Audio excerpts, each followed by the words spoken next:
Il est 8h30. Comme d'habitude, les journalistes se rassemblent avant la marche pacifique. Mais le lieu de rassemblement a changé. Pour cause, la police avait investi le lieu habituel de rassemblement de ces journalistes. Ils portent des t-shirts à l'effigie du journaliste incarcéré Hassan Ruvakuki sur lequel on peut lire « Libérez Ruvakuki ». La marche commence direction Palais de Justice. Arrivé tout juste au niveau du siège de la banque Ecobank, à quelques 300 mètres du Palais de Justice, des policiers bien armés barrent la route aux journalistes. Au départ, ces journalistes avaient pensé que c'était pour leur protection, mais finalement, c'était pour leur dispersion. Une dispersion musclée. Et le président de l'Observatoire de la presse burundaise OPB était visé et il est embarqué dans un pick-up de la police. Pas de résistance dans le camp des journalistes et du coup, ils sont encerclés. Ici, nous sommes devant l'ambassade du Royaume de la Belgique. Les policiers apparemment ne comprennent pas le principe d'extraterritorialité et c'est le début de la brutalité.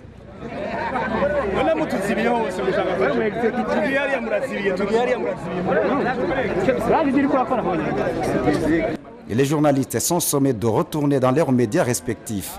Ils obtempèrent, toujours sans résistance ni violence verbale, les policiers derrière eux.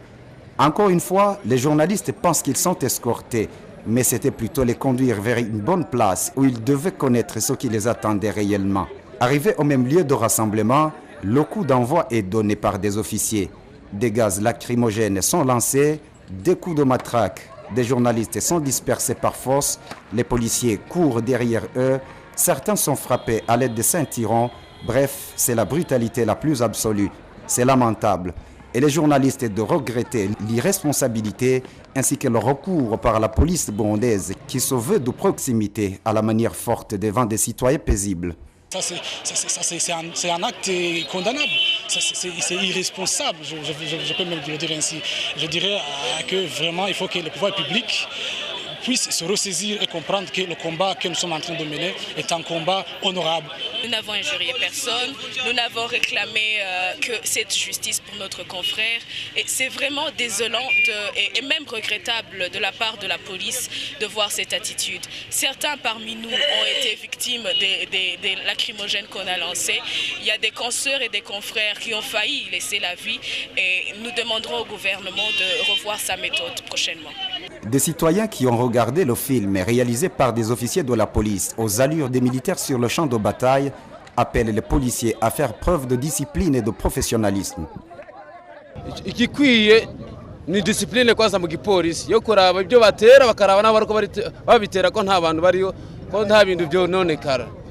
Réagissant au procès du journaliste Hassan Ruvakuki, ces citoyens rappellent aux anciens locataires de la Kibira que les journalistes n'hésitaient pas à leur ouvrir leur micro.